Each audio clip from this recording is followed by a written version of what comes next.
لوحة ليلة النجوم من أشهر اللوحات الزيتية للفنان الهولندي فان جوخ، واللي بسبب معاناته من بعض الاضطرابات العقلية دخل مصحة نفسية للاستشفاء، واشترط أخوه اللي كان بيدعمه نفسيا وماديا على إدارة المصحة إنهم يسمحوا له بالاستمرار في الرسم. وفعلا الهدوء اللي كان موجود في المصحة ساعد فان جوخ على رسم كتير من لوحاته، ومنها اللوحة اللي هنتكلم عنها النهاردة وهي لوحة ليلة النجوم، واللي كانت نقل المنظر السماء اللي شافه من شباك غرفته في المصحة سنة 1889. عشان نفهم جمال اللوحة بالتفصيل خلونا نبدأ بالجزء اللي بيمثل سماء الليل قبل الشروق، واللي هنلاقيه مرسوم في أعلى اللوحة، واللي فيه بنشوف هلال و11 نجم لامع اترسموا باللون المفضل لفان جوخ وهو اللون الأصفر. وكمان بنلاحظ ان ضربات فرشته عكست ولعه بعلم الفلك، وده في تكوينها لشكل مجرة رسمها عالم فلكي سنة 1850 اتأثر بيها فان جوخ ونقلها للوحة.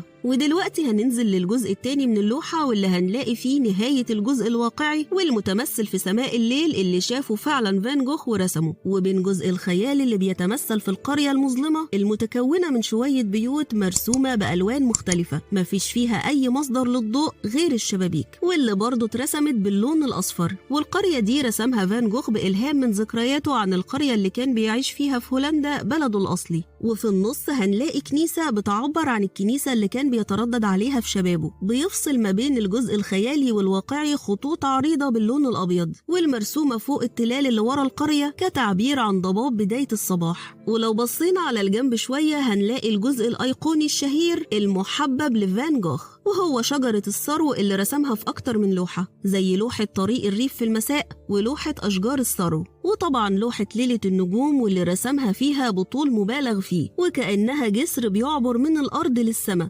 جسر الأمل الصامد اللي بيوصل من الأرض للخلود.